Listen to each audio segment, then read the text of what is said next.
হয়েছিল বলতে 11টা নাগাদ যিনি মারা গেছেন তিনি আমাদের গেটের কাছে এসে দাঁড়িয়েছিলেন বাড়ি যাবে বলে। ওনার বাড়ি হচ্ছে সলপে, উনি বাড়ি যাবেন বলে দাঁড়িয়েছিলেন। এমন সময় যিনি আর কি মেরেছেন তিনি আকণ্ঠ মদ্যপান করে বাইক নিয়ে, অভিজিৎ মণ্ডল, উনি তৃণমূলের সভাপতি 23 নম্বর ওয়ার্ডের, আমাদের বিজলি বালক তৃণমূল যুব কংগ্রেসের সভাপতি 23 নম্বর ওয়ার্ডের, উনি বিজলি বালক সংঘের ওখানে আর একজনকে সঙ্গে করে নিয়ে আকণ্ঠ মদ্যপান করেছিলেন এবং এই রাস্তা দিয়ে মানে প্রচণ্ড হাই স্পিডে এসে ভদ্রমহিলাকে ধাক্কা মারেন। মারতেই সঙ্গে সঙ্গে এখানে পড়ে যান, উনি পড়ে গিয়ে আর মাথা থেকে প্রচণ্ড রক্তক্ষরণ, আর যে মেরেছে সে বাইকটা নিয়ে সোজা ওইখানে একদম নর্দমার কাছে ঢুকে যাওয়ার পরেই কোনো রকমে এখান থেকে যারা আমাদের প্রত্যক্ষদর্শী তারা কোনো রকমে উদ্ধার করে, কিন্তু ভদ্রমহিলাকে শেষ অবধি বাঁচানো যায়নি।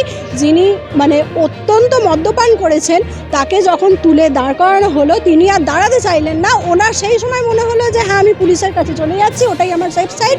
পুলিশের গাড়িতে উঠে উনি বেরিয়ে গেলেন। এখনও অবধি কিন্তু আমরা জানতে পারিনি তার কোনো রকম কি উনি কেমন আছেন বা উনি আদৌ ওনার কোনো কিছু হয়েছে কি না। কিন্তু মাঝখান থেকে আমাদের এখানের একজন যে ভদ্রমহিলা, নিরীহ ভদ্রমহিলা, ওনার কোনো দোষ ছিল না, উনি কিন্তু মারা গেলেন। এখন আমরা দেখছি যে মেরেছে, পুলিশ ধরেছে, গাড়িতে উঠিয়ে বলছে যে হাওড়া থানায় নিয়ে গেছেন। হাওড়া থানায় নিয়ে গিয়ে অর্চনা দত্ত, হ্যাঁ আমার নাম শতাব্দী ঘোষাল, হাওড়া থানায় নিয়ে গেছে ওনাকে। হাওড়া থানায় নিয়ে যাবার পরে আর যিনি দোষী তার আমরা কোনো খোঁজ পাচ্ছি না। পুলিশকে আমরা এখানে আনতে বলছি, উনি সেটাও নিয়ে আসছেন না। তো আমি এখনো চাইবো যে একটা সংসার পুরো নষ্ট হয়ে গেল এই কিছু কুকুরের বাচ্চার জন্য। শতাব্দী ঘোষাল।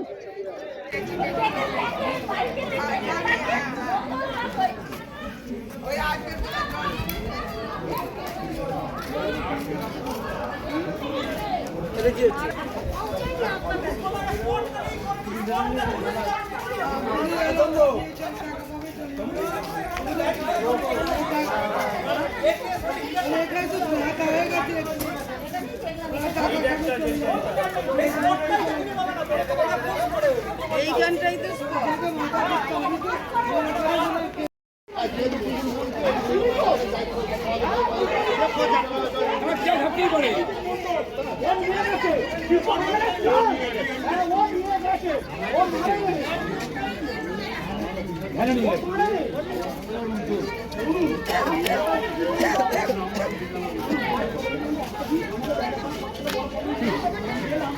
তো গার্জি করার মতন আওয়াজ শুরু হলো। গাড়িটা কোথায়?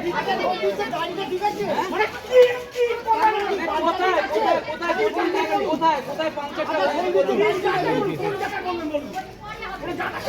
একটা জান চলে গেল সেটা নয়।